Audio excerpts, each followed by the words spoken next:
सर्वसामान्यांच्या हक्काचा आवाज जागर जनस्थान।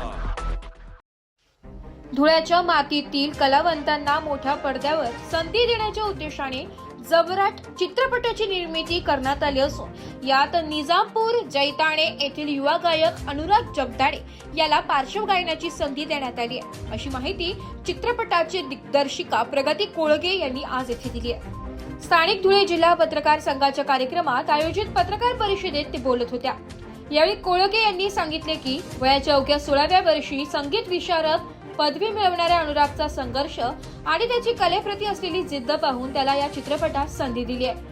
मातृछत्र हरपलेले असतानाही खचून न जाता अनुरागने सारेगम आणि संगीत सम्राट सारख्या मंचावर आपली चमक दाखवली असून आता जबराटच्या माध्यमातून तो सिनेसृष्टीत पदार्पण करीत आहे।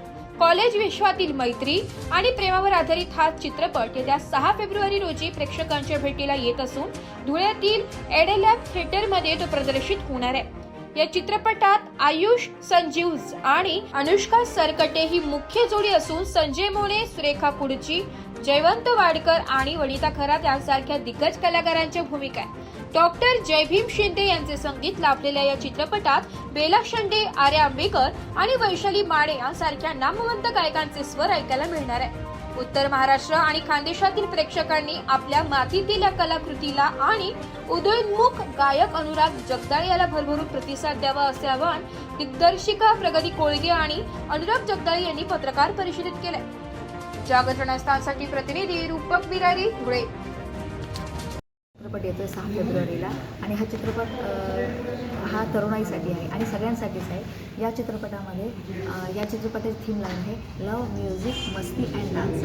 या चित्रपटामध्ये तरुणाईच्या गोष्टी तर आहेतच, पण एक सामाजिक विषय पण घेतलेला आहे आणि आपली जी महाराष्ट्राची पारंपरिक कला आहे तिला जपण्यासाठी, जतन करण्यासाठी आणि पुढे नेण्यासाठी आम्ही काही याच्यावरती भाष्य केलेलं आहे आणि आजच्या तरुण पिढीला त्याची ओळख व्हावी जी की विसरत चाललेली आहे आणि त्याला पुढे त्यांनी ती पुढे न्यावी हा पण आम्ही प्रयत्न केलेला आहे। आणि हा चित्रपट सगळ्यांनी बघावा, फॅमिली सहित बघावा असा चित्रपट आहे। म्युझिकल ड्रामा आहे आणि तुम्ही नक्की बघा।